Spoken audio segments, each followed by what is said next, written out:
warahmatullahi wabarakatuh.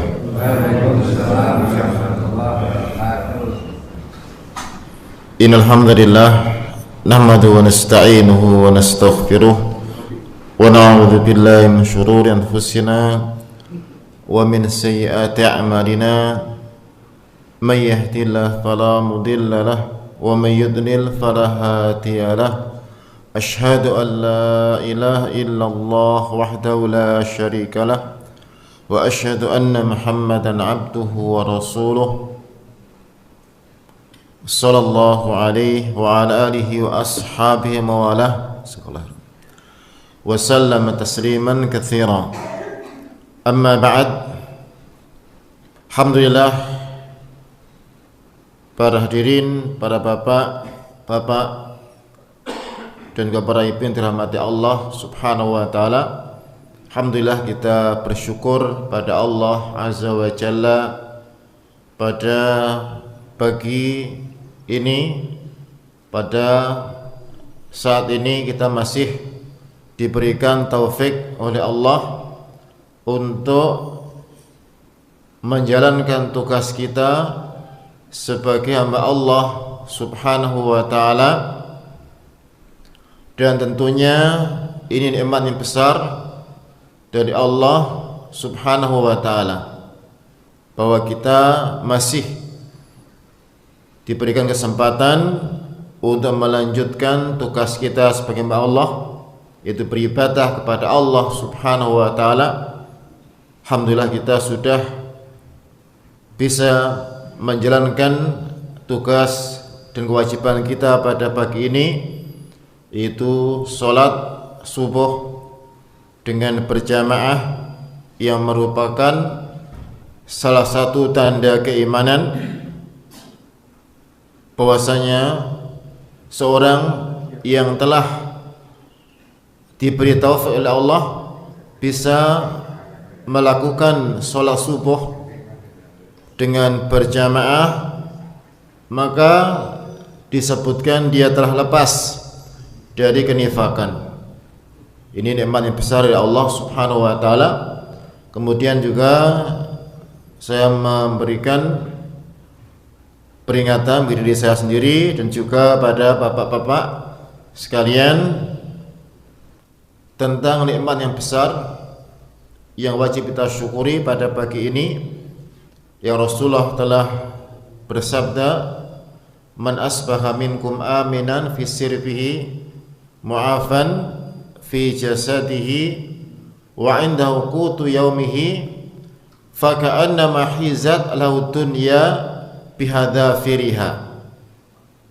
Siapa yang masuk waktu pagi dalam keadaan aman rumahnya, sehat tubuhnya, dan bisa makan pada hari itu, maka seakan-akan dunia seisinya diberikan kepadanya.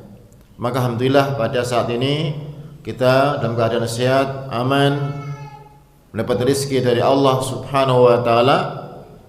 Ini adalah nikmat yang sebanding dengan dunia seisinya. Maka ini juga kita rasakan tentunya pada setiap hari, yang semoga kita tidak lupa pada Allah bahwa nikmat-nikmat begitu besar, begitu banyak. Nikmat keamanan, berapa banyak di saudara kita yang mereka tidak merasa aman, khawatir kalau datang orang yang jahat kepadanya, kalau datang peluru yang nyasar ke dalam rumahnya. Kita alhamdulillah diberikan keamanan oleh Allah Subhanahu wa taala yang mengikat semua nikmat yang lain. Kemudian juga kita mendapat kesehatan, yang dengan sehat ini kita bisa merasakan nikmat dari Allah Subhanahu wa taala. Berapa banyak orang diberi nikmat oleh Allah tapi tidak merasakan karena tidak diberi nikmat kesehatan. Berapa banyak nikmat yang diberikan Allah, kalau tidak sehat tidak bisa merasakan. Maka nikmat sehat ini begitu besar, yang disebutkan oleh Rasulullah SAW bahwa di antara nikmat yang membuat manusia lupa adalah as-sihah wal faragh, kesehatan, dan waktu luang yang terkadang manusia lupa dengannya. Ikhwani wa akhwati, para bapak, para ibu, para hadirin yang dirahmati Allah Subhanahu wa taala, sebagaimana tadi disampaikan oleh pembawa acara, insyaallah pada pagi ini kita akan membahas serba-serbi dari kurban yang merupakan amalan yang agung, yang merupakan sunnah dari dua kekasih Allah Subhanahu wa taala. Siapa kekasih Allah yang mendapat predikat Khalilullah? Kita tahu pertama adalah Nabi Ibrahim, yang beliau adalah dijadikan Khalil, kasih oleh Allah Subhanahu wa taala. Khalil ini lebih tinggi daripada Habib. Kalau tingkatan tertinggi dari mahabbah adalah khullah. Makanya disebut bahwa dari para nabi, para manusia semua hanya dua saja yang mereka adalah Khalilullah, kekasih Allah yang paling dicintai Allah Subhanahu wa taala, yaitu Nabi Ibrahim yang pertama, kemudian Rasulullah Muhammad sallallahu alaihi wasallam yang juga Khalilullah. Sebagian hadis yang sahih, Rasulullah bersabda, "Inna Allah takhadani khalilan kama takhadha Ibrahim khalila." Sesungguhnya Allah telah menjadikanku sebagai kasih yang tercinta sebagaimana Allah menjadikan Nabi Ibrahim sebagai khalil. Kita sering baca insyaallah tentang kisah Nabi Ibrahim alaihissalatu wassalam, yang beliau merupakan Nabi yang pertama yang memberikan sunnah, contoh udhiyah atau kurban untuk mendekatkan diri pada Allah Subhanahu wa taala. Ketika beliau mulai mencintai putranya yang sudah lama ditunggu-tunggu sampai usia tua, sebutkan sampai 80 tahun belum memiliki putra. Kemudian ternyata Allah memberikan anugerah berupa putra, yaitu Nabi Ismail, yang kemudian beliau mencintai dengan cinta yang sangat. Kita bisa bayangkan, usia sudah tua, sudah renta, kemudian mendapatkan anak dan sangat cinta pada anaknya, yang kemudian Allah merasa cemburu.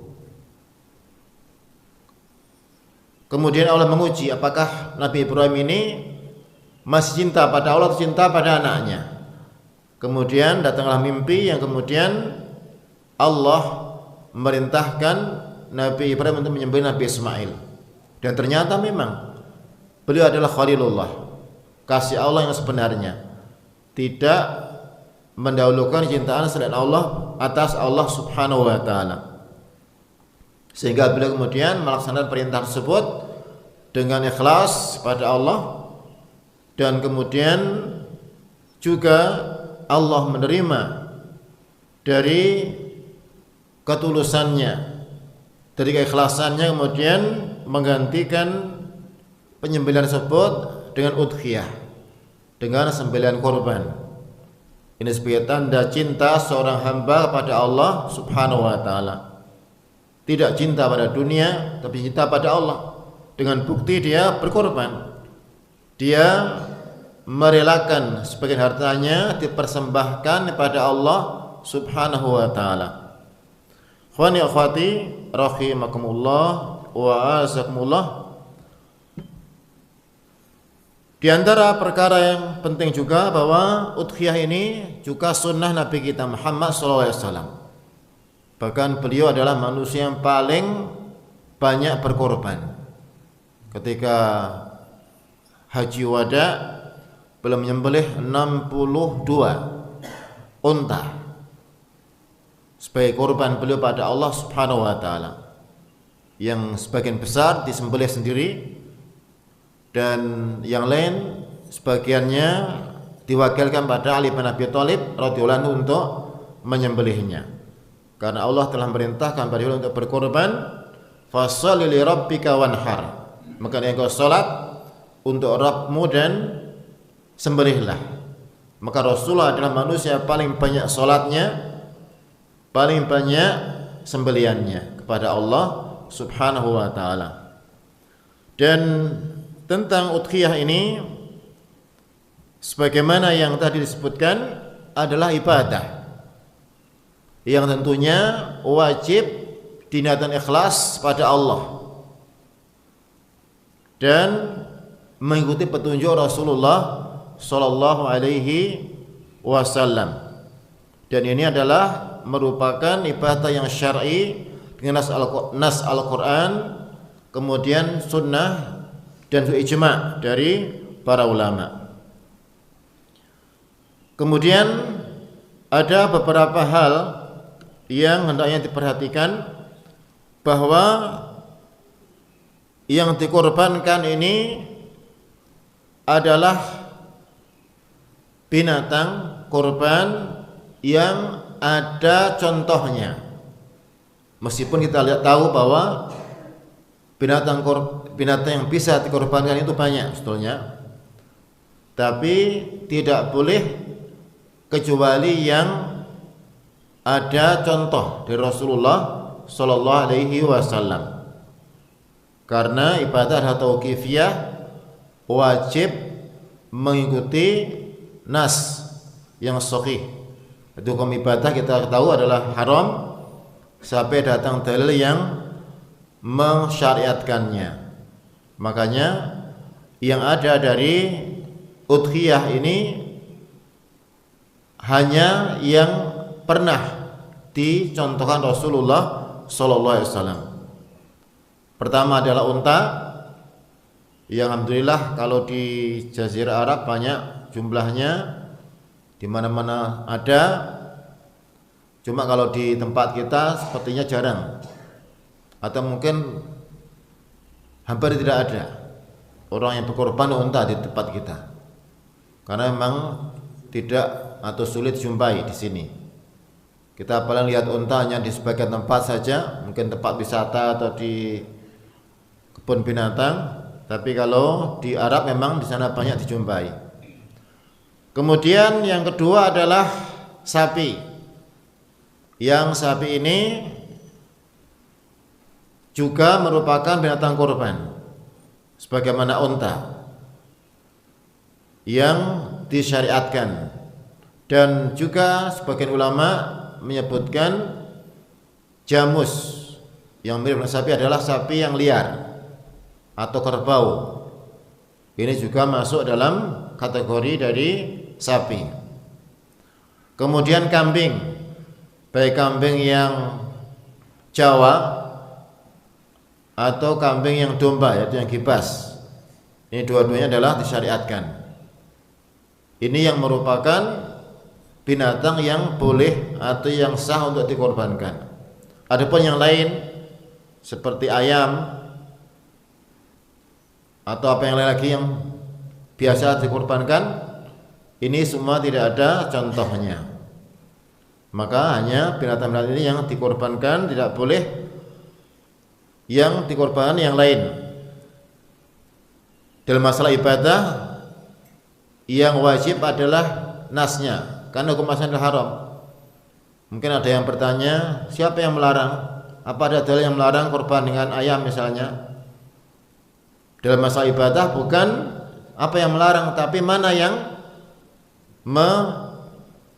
menunjukkan tentang disyariatkannya. Karena asalnya adalah haram berkorban kecuali dengan dalil yang sahih tentang korban tersebut.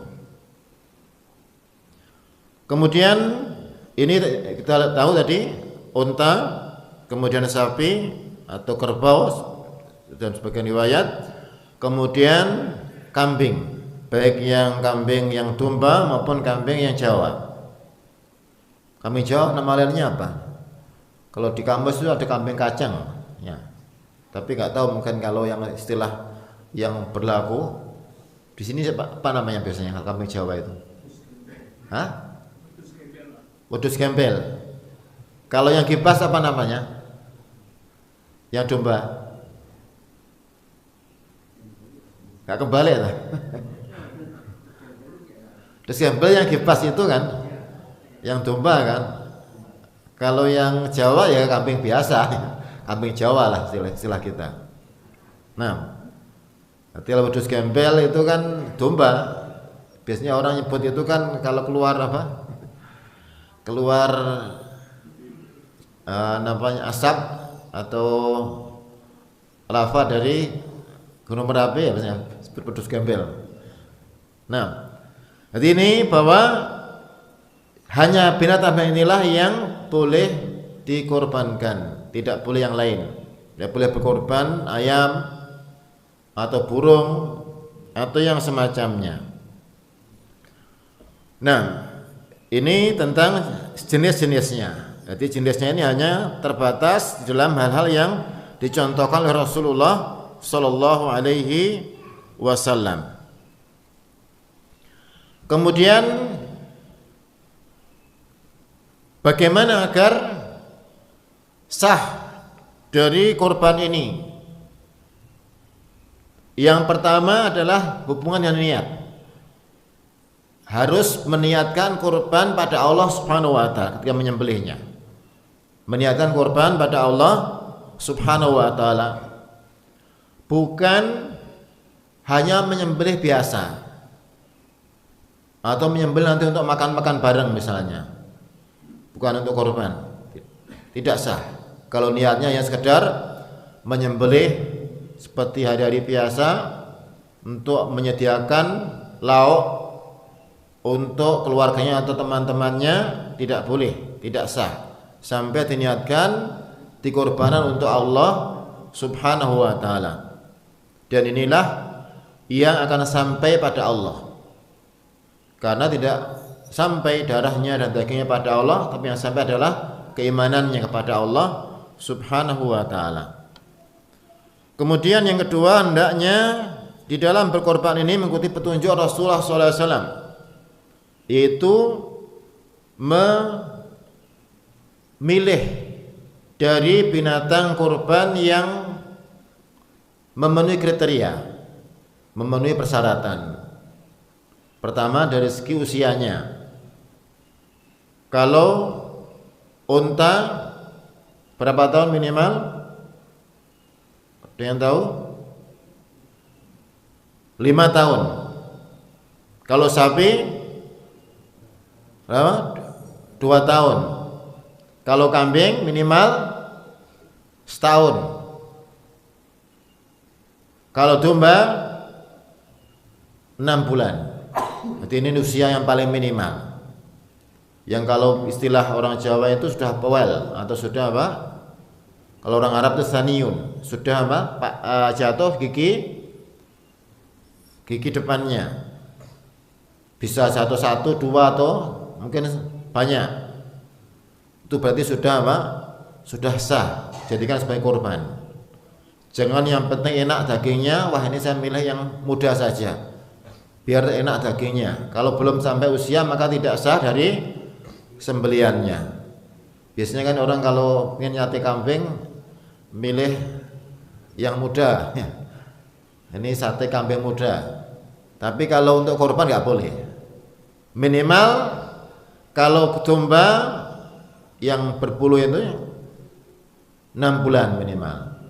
Kalau yang kambing Jawa setahun. Ini harus hati-hati.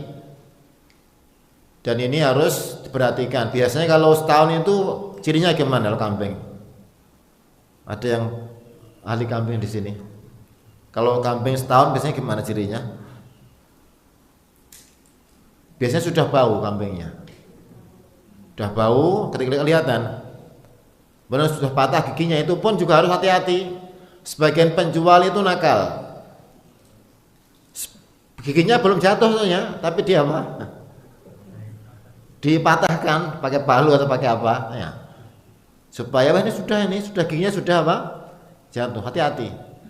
Jadi biasanya cirinya terjatuh giginya kemudian berbau tubuhnya. Ini sudah powel atau sudah sah jadikan sebagai korban. Ini harus hati-hati makanya. Kalau di pasar itu ya wallahu alam, namanya manusia kadang kan yang penting dapat uang, dapat untung, tidak peduli tentang halal dan haramnya. Ini sudah setahun padahal masih belum, tidak boleh, harus hati-hati. Kalau memang tidak tahu bahwa ahli kambing atau orang yang paham. Kalau kita misalnya beli sendiri ke pasar, kalau misalnya titip ya titip pada orang yang amanah, jangan pada orang yang kelihatannya ya ternyata apa? Dia mencari yang tidak sesuai dengan kriteria. Jadi kalau kambing minimal setahun atau sudah jatuh ke depannya. Demikian juga sapi ini juga seperti itu sama. Yang sudah bawal atau jatuh ke depannya itu yang berusia 2 tahun. Adapun domba ini 6 bulan usia minimalnya. Berarti ini termasuk yang paling muda usianya. Untuk domba ini.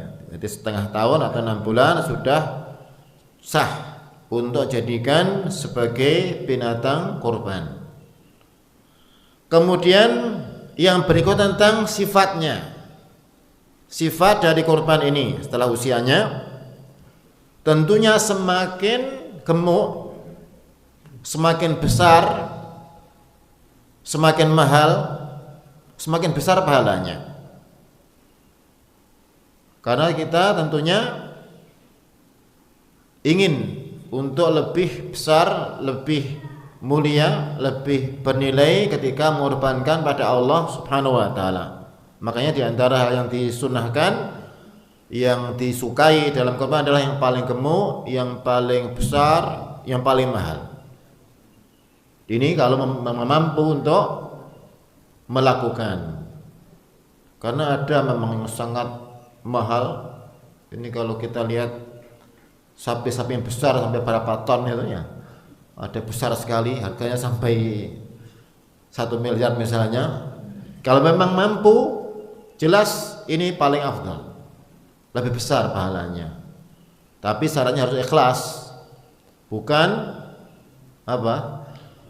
untuk pamer. Wah, sapi saya paling besar, sapi saya yang paling besar dibanding satu kampung, saya paling besar. Kalau itu malah rugi dia. Sudah habis uang, tidak dapat pahala. Kenapa? Karena tidak ikhlas. Ya, kecil kalau ikhlas malah dapat pahala. Besar tapi kalau nggak ikhlas malah nggak dapat pahala. Yang paling bagus gimana? Sudah besar ikhlas. Nah, ini yang paling bagus. Jadi sudah besar, gemuk, kemudian ikhlas pada Allah, ini masya Allah ini yang paling bagus. Berarti tidak memilih yang paling minimal, tapi kalau bisa paling maksimal. Tapi ini dengan syarat apa? Memang mampu. Kalau memang tidak mampu, yang tidak dipaksa, maka sesuai dengan kemampuannya. Tidak dipaksa harus demikian. Kalau memang dia mampunya, misalnya domba yang mungkin tidak terlalu besar, ini sudah sah. Yang dilihat bukan barangnya, tapi memang usahanya. Ada yang mungkin dia korban sapi itu mungkin masih bagi dia masih lebih mudah. Mungkin ada orang korban kambing satu sangat bernilai karena itu semua hartanya dikorbankan di situ.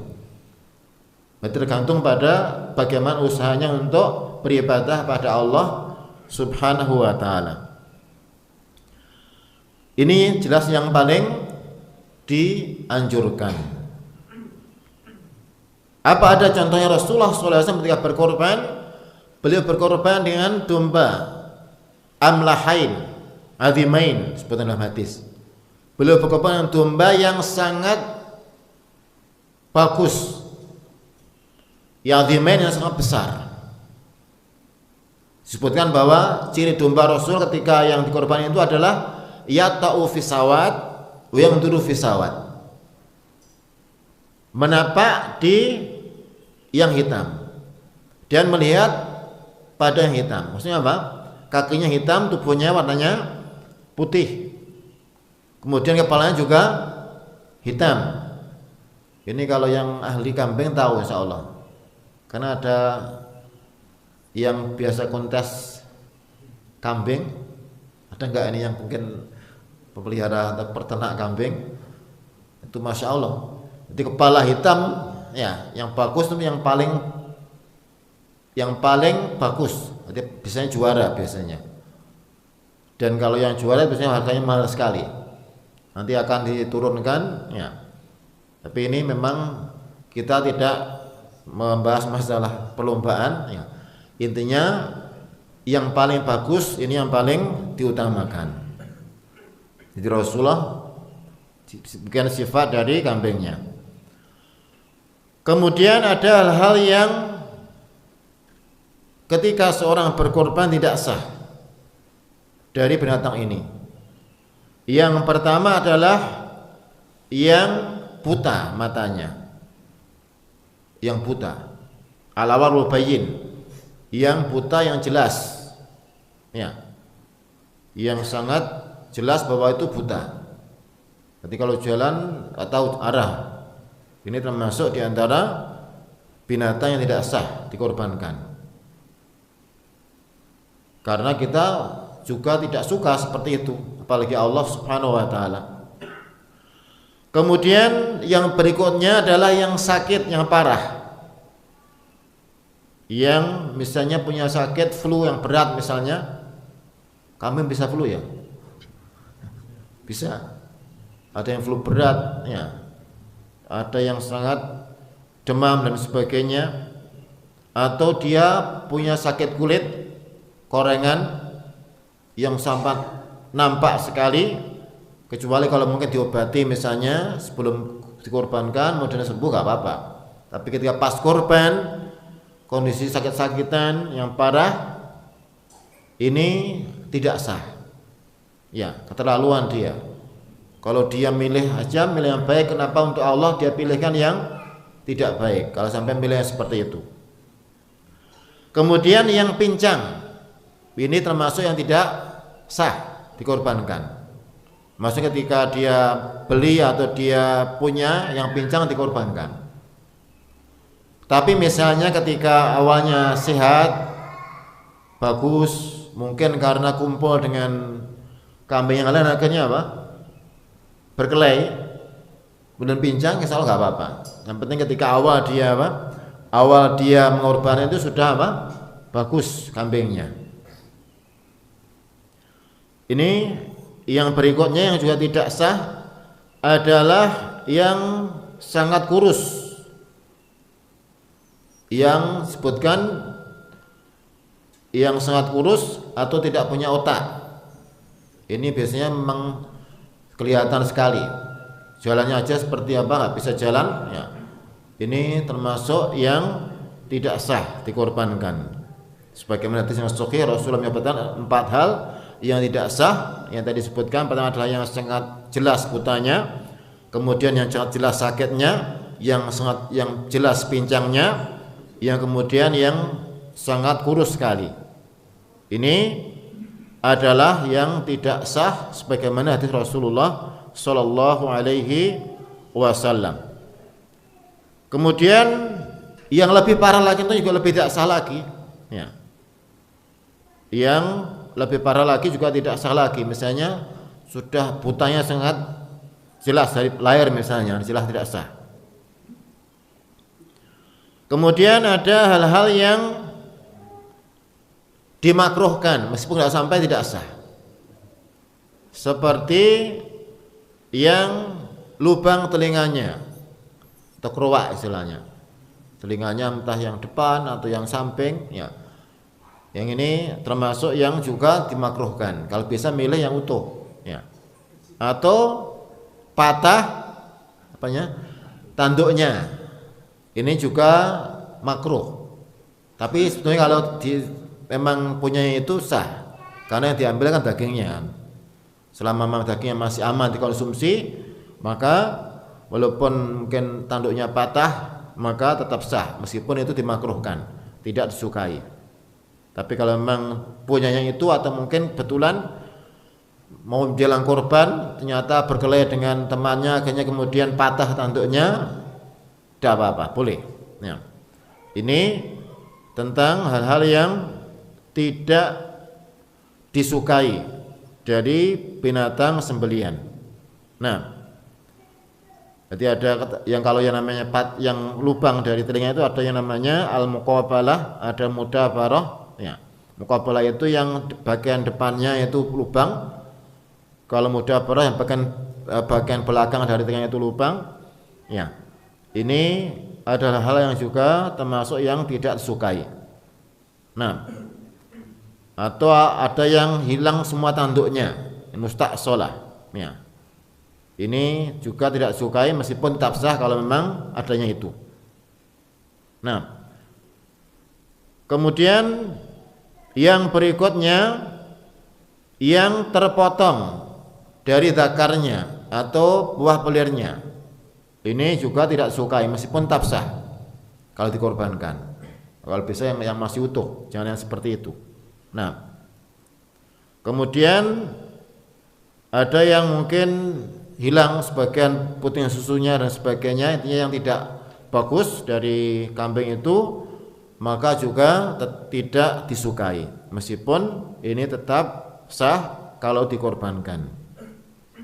Ini tentang masalah kriteria dari binatang-binatang korban. Dan yang lain sama, sapi, kemudian juga kerbau, kemudian unta juga sama seperti itu. Nah, dan usia-usia korban ini memang usia-usia yang paling pas untuk dikonsumsi. Kalau kurang itu mungkin kurang enak, kalau lebih dari itu juga terlalu alot.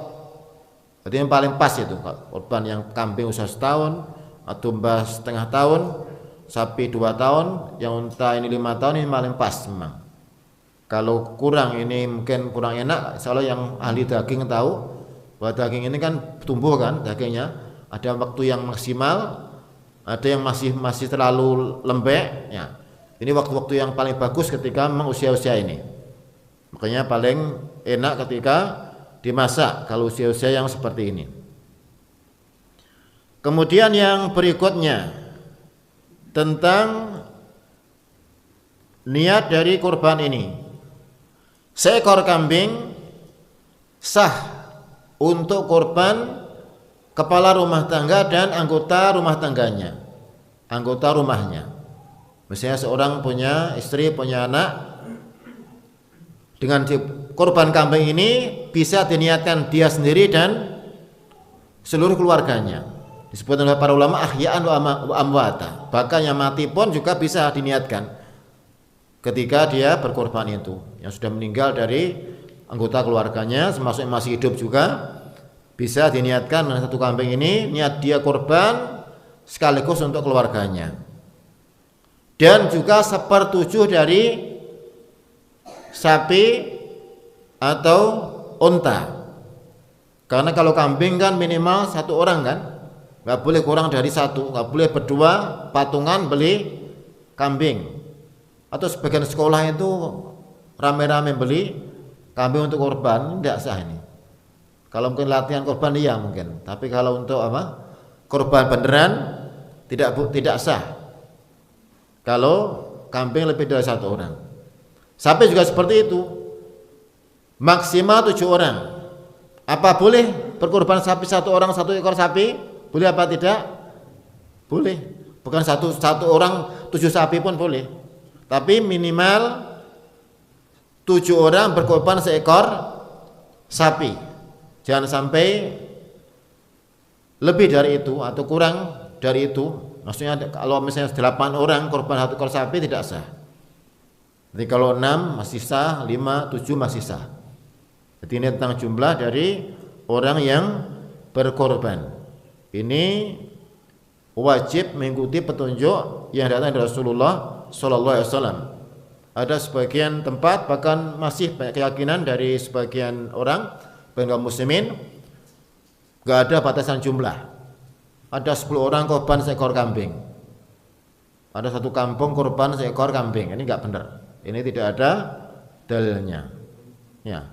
Kalau ada yang membantah, yang penting kan kita korban. Ya. Nah, kalau masalah ibadah ini misalnya sholat subuh 1 rakaat boleh apa tidak? Ya enggak boleh. karena sudah ada aturannya, ketentuannya, bilangan yang datang dari dari syariat ini wajib dipenuhi. Tidak boleh orang mengubah atau menambah dan mengurangi. Nah, di masalah niat ini, jadi untuk seekor kambing atau sepertujuh dari sapi atau unta ini sah untuk seorang dan anggota keluarganya. Khwani wa akhwati, para bapak hadirin yang dirahmati Allah Subhanahu wa taala. Bagaimana kurban ini menjadi sah? Ya. Ini bisa dengan ucapan. Seperti mengatakan ini saya korbankan. Ya. Atau mengatakan saya beli ini untuk korban misalnya. Ini termasuk cara dengan lafaz, dengan dua. Kemudian juga niat tentunya. Niat dikorbankan. Ketika sudah diniatkan dikorbankan, maka tidak boleh diudik-udik. Tidak boleh dijual setelah itu. Tidak boleh dipekerjakan. Wah, ini pumpung belum tanggal 10. Ini apa? Pakai untuk bajak sawah misalnya. Enggak boleh. Karena ini sudah diniatkan untuk Allah Subhanahu wa taala. Kalau dulu biasanya kan sapi kan untuk bajak sawah, kalau sekarang memang sudah hampir-hampir enggak ada. Karena sudah pakai traktor, pakai apa? Alat-alat. Tapi intinya tidak boleh dipekerjakan, apalagi untuk hal-hal yang berat ketika sudah dikorbankan.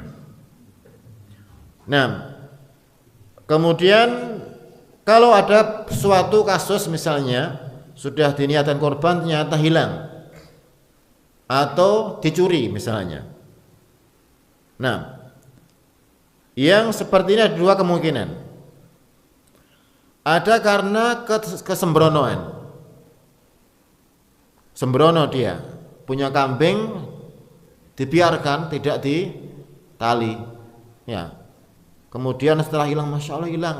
Loh, dia saya enggak berusaha untuk menyimpan di tempat yang pantas, di kandang malah diletakkan depan rumah tinggal tidur misalnya. Ini berarti sembrono. Ya. Yang seperti ini maka wajib mengganti dengan korban yang lain karena dia sembrono. Nah, bahkan disebutkan oleh para ulama ada yang sampai walaupun waktunya lama setelah itu tetap dia punya utang. Ya. Ini kalau dia sembrono. Kemudian kalau tidak sembrono, memang dia tidak punya setelah itu, maka tidak masalah. Dia tidak mengganti dari korbannya. Nah, kemudian waktu korban. Ini wajib mengikuti waktu yang sudah ditentukan. Yaitu kapan waktu korban? Mulai korban kapan? Tanggal 10 Dzulhijjah. Kapan pasnya? Setelah sholat Id. Tidak boleh pada subuh misalnya. Wah, ini pompong masih sepi, tak sembelih dulu biar gak repot nanti. Ya, gak boleh, gak sah. Rasulullah pernah melihat seperti itu. Setelah sholat Idul Adha, salam, loh ini kok ada kambing sudah disembelih. Siapa ini yang punya ini? Punya saya Rasulullah. Kemudian Rasulullah pada orang itu, syatuka syatulahmin. Kambingmu itu adalah kambing daging biasa. Maksudnya apa? Sah dimakan, tapi tidak sah kurbannya. Kalau dimakan ya sah, halal, tapi tidak dinilai sebagai kurban. Kenapa? Disembelih sebelum waktunya. Mulai tanggal 10 sampai tanggal berapa? Kapan terakhir korban? 13. Hari raya ditambah hari-hari tasyrik, yaitu 11, 12, 13 Dzulhijjah, 3 hari. Ini waktu yang panjang sebenarnya. Makanya ini juga merupakan hikmah bahwa Allah memberikan kesempatan yang panjang.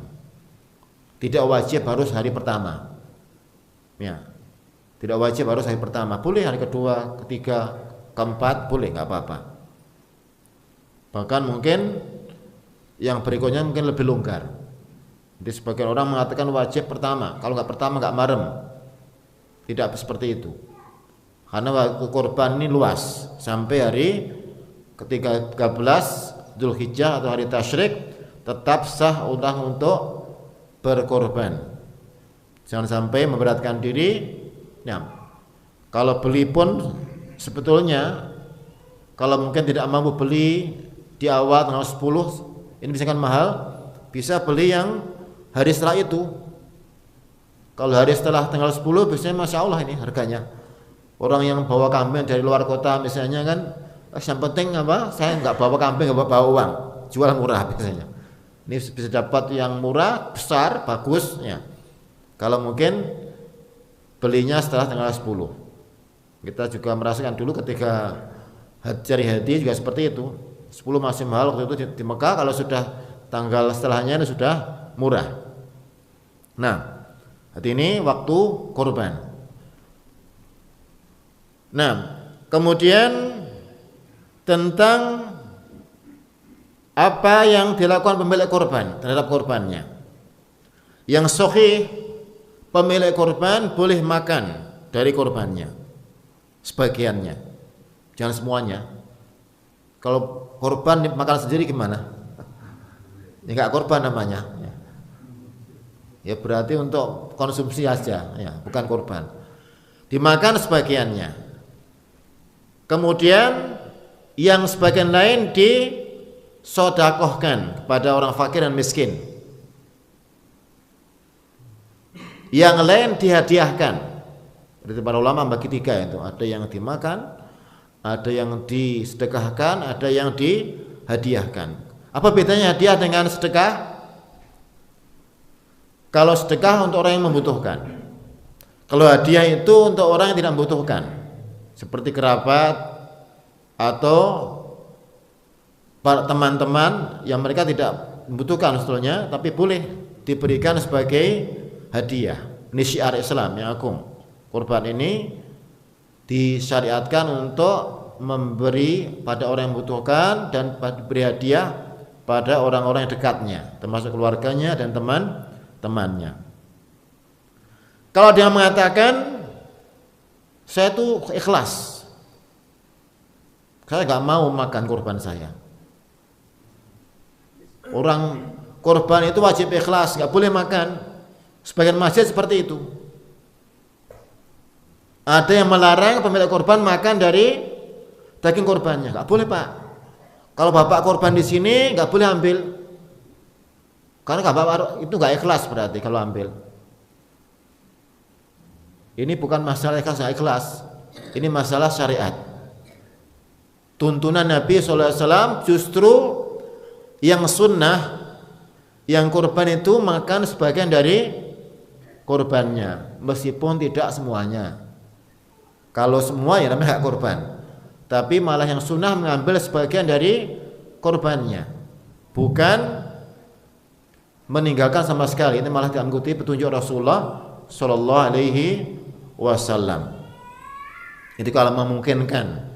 Tapi kalau terhalang misalnya dia korban tempat yang jauh misalnya nggak bisa ngambil, nggak apa-apa. Tapi maksudnya dia harus tahu bahwa itu tidak haram baginya untuk mengambil dari sebagian daging korban. Tahu dengan aturan syariat dalam masalah korban supaya tidak salah faham. Ini sebagian masjid memang sangat ini sering dalam masalah ini. Ada yang sampai nggak boleh sama sekali, kalau ngambil berarti tidak ikhlas, tidak sah, tidak benar ya. Tetap boleh mengambil meskipun diambil sebagiannya. Apa boleh misalnya dia ingin bagian dari anggota tubuh dari korbannya, boleh. Saya minta kepalanya, boleh, nggak apa. Saya minta kakinya, boleh. Saya minta kepala, kaki, perut ya. Kalau ini berarti bukan kurban ini ya. Ya sebagian, namanya minta sebagian ya sebagian. Jangan minta semuanya. Nah, kemudian yang penting juga, ini sudah masuk hari keberapa ini? Dzulhijjah ini. Hari kedua ya? Hah? Masih 30 ini ya? Loh, kok udah alhamdulillah, belum mulai ini ya. Kalau sudah tanggal 1 Dzulhijjah, orang yang berkorban tidak boleh memotong rambutnya atau memotong apa? Kukunya. Di Rasulullah SAW melarang orang yang berkorban untuk memotong kuku dan rambutnya. Beliau bersabda, "Idza takhalatil asyr arada ahtum an yudahi wal yumsik an sya'rihi wa asfarihi." Kalau sudah masuk 10 hari pertama bulan Dzulhijjah, maka kemudian dia ingat niat korban, maka tidak boleh mencukur rambutnya atau menggunting kukunya. Ini hati-hati, makanya ada larangan. Sebagian orang haji kan ada larangannya kan, orang haji itu pas ikhram nggak boleh mencukur rambut atau mencabut rambut. Demikian juga orang yang berkorban. Ini merupakan petunjuk larangan dari Rasulullah Sallallahu Alaihi Wasallam. Ini rambutnya sendiri, kukunya sendiri. Ada sebagian orang kan memahami rambut korbannya atau apa, kuku dari kambingnya, bukan, orangnya yang berkorban. Dan ini berlaku bagi yang berkorban, keluarganya tidak masuk. Jadi yang berkorban saja. Jadi bukan misalnya istrinya atau anaknya nggak masuk. Nah, jadi yang apa, tidak mencukur rambut itu hanya yang berkorban. Jadi kepala keluarga. Nah, dan ini disebutkan oleh para ulama, ya hikmahnya ini adalah mendekatkan diri pada Allah, sekaligus juga menyertai para hujat. Orang haji juga seperti itu kan, tidak boleh mencukur rambut, tidak boleh menggunting kuku dan sebagainya. Maka juga orang yang berkorban juga seperti itu. Ini diantara hikmah yang disebutkan oleh para ulama, bahwa ini dalam merupakan taqarrub ila Allah, dia mengikuti petunjuk dari Rasulullah Sallallahu Alaihi Wasallam. Khwani, khwati, para diri yang dirahmati Allah Subhanahu wa taala, dan dibolehkan untuk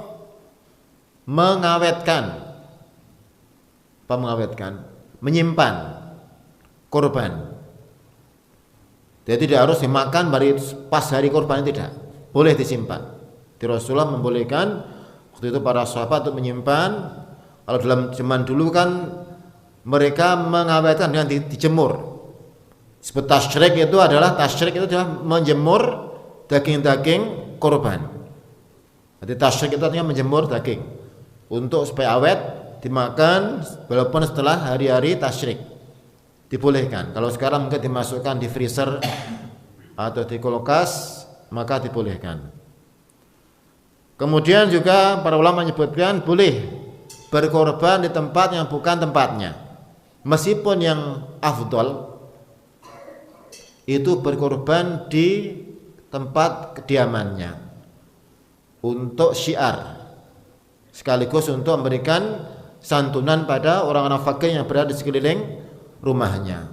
Ini yang lebih utama. Tapi boleh misalnya di tempat itu atau dia sudah berkorban di situ, kemudian masih punya harta yang banyak, dia korban tempat lain, maka juga dibolehkan. Ini termasuk yang merupakan amalan yang terbaik pada Allah Subhanahu wa taala. Bahkan para ulama menyebutkan bahwa nilai korban ini lebih afdol daripada bersedekah yang senilai dari harga korban itu. Misalnya punya harga kambing misalnya 3 juta misalnya. Dia sedekah 3 juta dengan korban seekor kambing, lebih afdal nilainya korban seekor kambing ketika waktu-waktu korban. Jadi lebih bernilai di sisi Allah Subhanahu wa taala. Nah, kemudian yang berikutnya, hendaknya seorang yang berkorban ini mengorbankan seluruh bagian tubuh binatang korbannya. Jangan sampai sebagian dikorbankan, sebagian dijual misalnya. Apa yang bisa dijual? Kulitnya. Ini tidak benar. Wajib semua dikorbankan, termasuk kulitnya juga dikorbankan. Jangan sampai ini maneman jual aja ini kulitnya, saya korban cuma dagingnya nggak boleh. Ya. Kalau misalnya dia kerepotan ngurus kulit misalnya, kemudian diberikan pada orang miskin supaya dia memanfaatkan itu, maka boleh, nggak apa-apa. Meskipun mungkin orang miskin ini juga kadang mungkin dia menjual, tapi tetap dipesan ini kalau bisa dimakan, karena mungkin dia membutuhkan. Tapi yang jelas dia sudah memberikan korban pada orang yang berhak untuk menerima. Makanya jangan sampai ini mungkin ada panitia korban di masjid, kalau ada orang-orang yang pesan kulit dan sebagainya jangan. Ya, karena ini termasuk milisi petunjuk Rasulullah Shallallahu Alaihi Wasallam. Kecuali kalau memang orang yang membawa itu memang berhak menerima. Orang miskin misalnya, dia mungkin butuh uang, maka nggak masalah. Tapi ketika dia memang bisa makan, memasaknya itu lebih afdal jelas. Tapi ini hendaknya diketahui bahwa seluruh bagian tubuh korban ini dikorbankan. Jangan sampai kepalanya misalnya dijual. Ada sebagian yang mungkin punya warung makan, ya pesan kepala, ini nggak boleh, harus semua dikorbankan. Kalau yang bagian yang lain seperti jeroan misalnya, yang afdal juga termasuk juga diberikan kepada orang yang mau memakannya.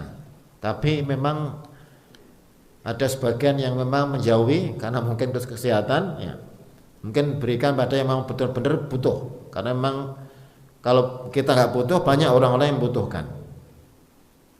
Ini yang lebih afdal jelas, semuanya, semua bagian dari tubuh korban ini. Kalau di Arab memang mereka masya Allah, mereka rata-rata nggak butuh pada jeroannya, yang ambil biasanya orang-orang luar Saudi biasanya, orang-orang Pakistan, orang-orang Indonesia, orang-orang India ngambil. Kalau orang Arab memang rata-rata nggak makan jeroan. Nah, fani wa akhwati rahimakumullah wa asikumullah, ini diantara hal-hal yang berhubungan dengan udhiyah. Nah,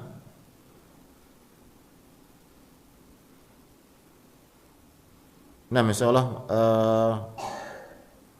mungkin ada yang kurang, tapi jelas sebagian besar sudah kita sampaikan. Dan tadi ada pesan dari panitia, ini kalau mungkin ada yang kurang jelas atau mungkin ada koreksi, tafadhol bisa disampaikan, monggo. Mana yang lebih dulu? Ya, monggo Bapak ya. Assalamualaikum warahmatullahi wabarakatuh. Nggih.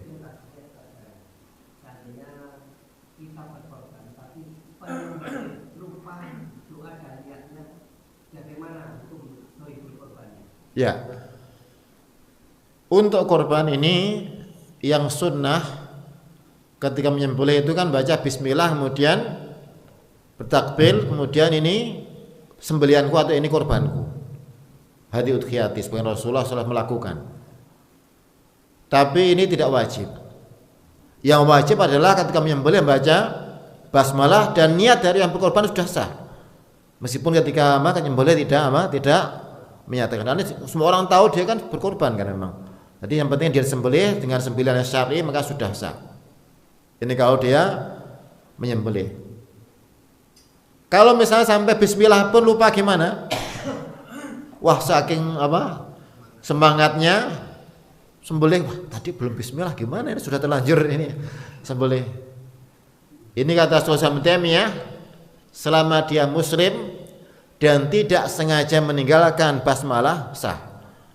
Syaratnya apa? Memang dia lupa memang.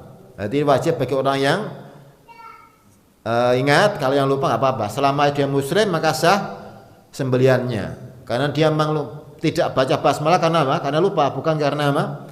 Bukan karena sengaja. Ini tetap sah, apa masalah insyaallah. Nah, monggo yang tadi. Nggih.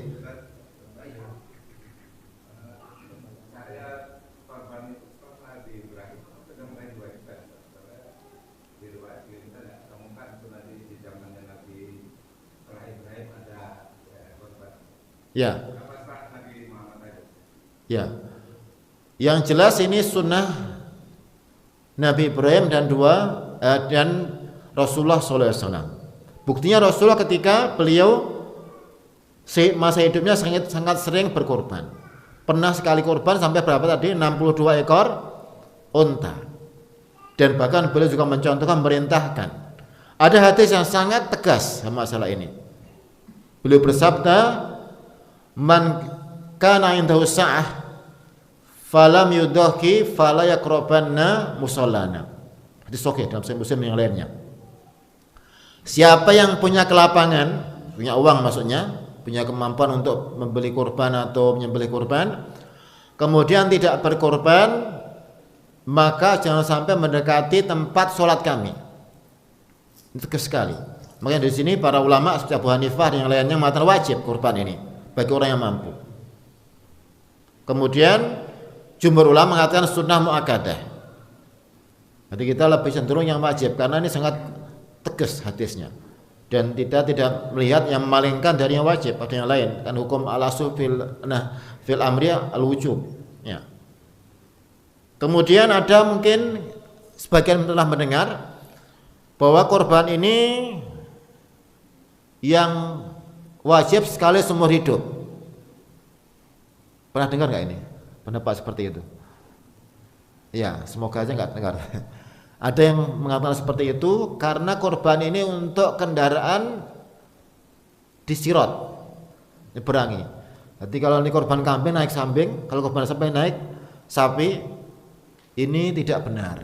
Tidak ada hadis yang sahih. Mungkin nggak ada kiai atau siapa yang menyampaikan, nggak benar. Ya. Jadi bukan kendaraan. Yang benar korban itu adalah upaya mendekatkan diri pada Allah, ibadah pada Allah Subhanahu wa taala. Ibadah maliyah, ibadah harta yang paling afdol, yang paling utama. Nah, jadi sunnah Nabi Ibrahim juga sunnah Nabi Muhammad sallallahu alaihi wasallam.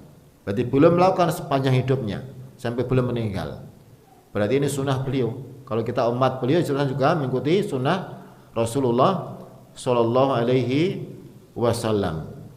Dan insya Allah tidak semakin kurang harta. Ketika kita berkorban, Allah akan memberikan berkah pada harta kita. Akan semakin bertambah insya Allah. Karena kita meniatkan pada Allah Subhanahu wa taala. Jadi semakin seorang kan diri pada Allah, Allah mudahkan dari urusannya insya Allah taala.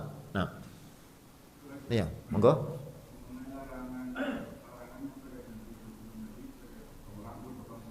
Ya.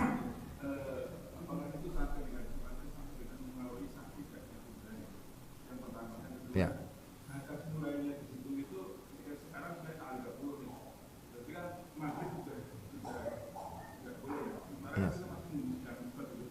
Ya. Ya. Tentang masalah pelanggaran dalam hal ini memang tidak mempengaruhi tentang sah tidak korbannya. Nanti para ulama mengatakan kalau orang melakukan itu cukup istighfar pada Allah, ya. Beristighfar pada Allah karena telah melakukan kesalahan. Dan waktunya idza taqalla asyr, masuk waktu 10 hari pertama bulan Dzulhijjah, berarti mulai malamnya. Mulai malam tanggal 1. Karena bilangan Hijriah itu kan mulai ini kan malam kan mulainya. Jadi maghrib itu sudah mulai terbenam matahari sudah masuk besoknya. Kalau Masehi kan tidak, Masehi itu mulai tanggal jam 12 malam kan. Kalau yang untuk Hijriah itu mulainya maghrib, itu sudah masuk hari besoknya. Jadi itu sudah harus menjauhi hal tersebut, tidak boleh motong rambut ataupun kuku, ya, ataupun kumis dan sebagainya. Ini termasuk larangan dari Rasulullah Sallallahu Alaihi Wasallam. Meskipun kalau orang mungkin melakukan, ya, karena sebab ya, atau mungkin tidak ada sebab, maka tetap sah korbannya. Tapi dia melakukan kesalahan, beristighfar pada Allah Subhanahu wa taala. Tidak seperti yang sebagian pelanggar haji misalnya yang sampai nyembelih korban, tidak. Jadi tetap dia sah korbannya dan tetap berusaha untuk menjauhi setelah itu. Allah a'lam bishawab. Ya.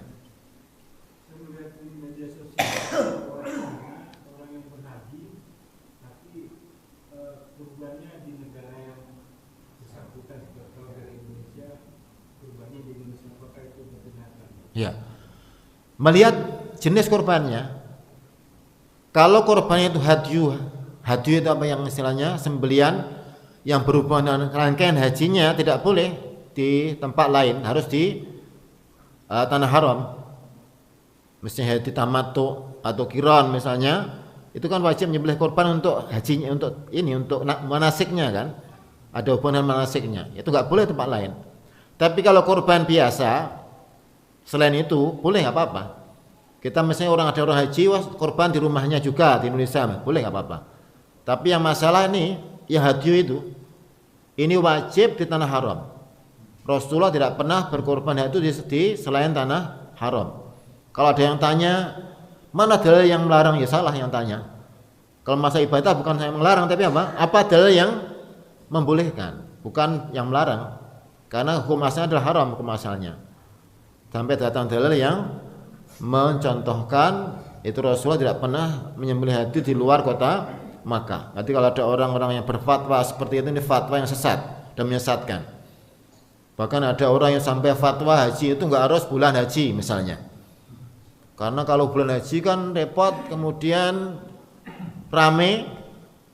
Ya, kita haji selain itu aja. Ada fatwa sebagian orang liberal seperti itu ya. Ini tidak sah. Tidak benar fatwanya. Nanti yang korban hadi wajib di sana. Dan alhamdulillah dimudahkan di sana ya, untuk korban. Bisa beli sendiri ke pasar, milih yang paling bagus, yang paling murah dengan harga dengan barangnya bagus. Bisa beli di ini apa? Loket-loket yang disediakan pemerintah sana, pemerintah Saudi. Yang ini bisa langsung bayar uang saja sudah beres ya. Atau bisa titip juga orang-orang yang mungkin membelikan, tapi wajib berhati-hati. Jangan sampai pada orang-orang yang tidak amanah. Jadi mending kita yakin kita beli sendiri atau kita ke loket. Ini lebih selamat insya Allah. Ini banyak kita tahu dulu di sana orang-orang yang tidak amanah. Dikumpulkan, dia ngubungi ketua kloternya untuk apa? Ngambil dari anggota kloternya, kemudian ternyata tidak disembelih, diambil sendiri uangnya. Ada yang disembelih tapi ternyata barangnya sangat tidak layak, tidak sah. Ini juga tidak benar. Bahkan dulu pernah sampai kasus diangkat ke pengadilan ketika ketahuan ini bahwa yang dititipi ini tidak amanah, sampai berapa orang itu, banyak orang, akhirnya kemudian dibawa ke pengadilan, dihukum oleh pemerintah sana karena memang telah melakukan pelanggaran. Makanya yang paling afdal supaya benar-benar yakin ini sah dari sembeliannya. Sama juga di sini, kalau kita titip korban ya harus kepada orang yang amanah. Juga para panitia harusnya juga amanah, mencari korban sesuai dengan kriteria. Jangan yang penting dapat untung misalnya, jangan. Karena ini ibadah pada Allah Subhanahu wa taala. Ya. Ya, betul. Ritual sohibul korban berdoa sesaat setelah sembelihan selesai. Ini wajah itu wajah dan seterusnya itu. Apakah itu harus berjamaah, munfarid, sir atau jahar atau gimana ritual yang sesuai contohnya? Ya. Kalau doa yang dianjurkan sebelum korban adalah sebelumnya, yaitu bismillah, Allahu Akbar, hadi udhiyati, ini adalah korbanku.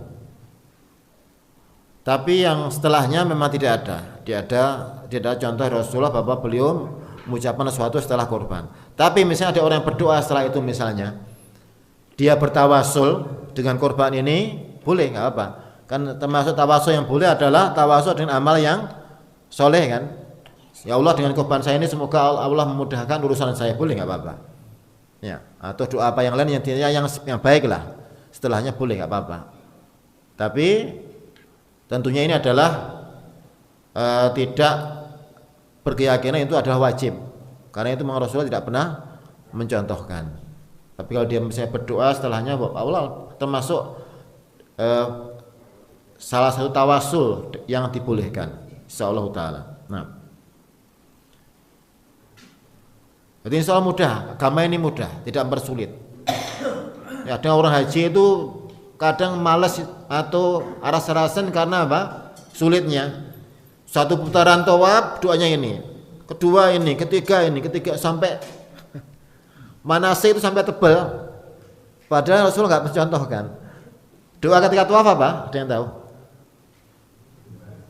Yang paling banyak Rabbana atina fid dunya hasanah wa fil akhirati hasanah wa qina adzaban, itu aja sebetulnya. Iya. Kalau di manasik itu kan sampai putaran pertama ini doanya, kedua ini, ketiga ini sampai pusing hafalnya. Akhirnya orang wah kok sulit ya, ternyata yang benar tidak sulit. Kita aja mempersulit diri. Ya. Bahkan prakteknya apalagi sampai doa, dia aja ngurusi tawafnya aja bingung. Saking apa? Desak-desakan dan sebagainya. Makanya kalau bisa kita kalau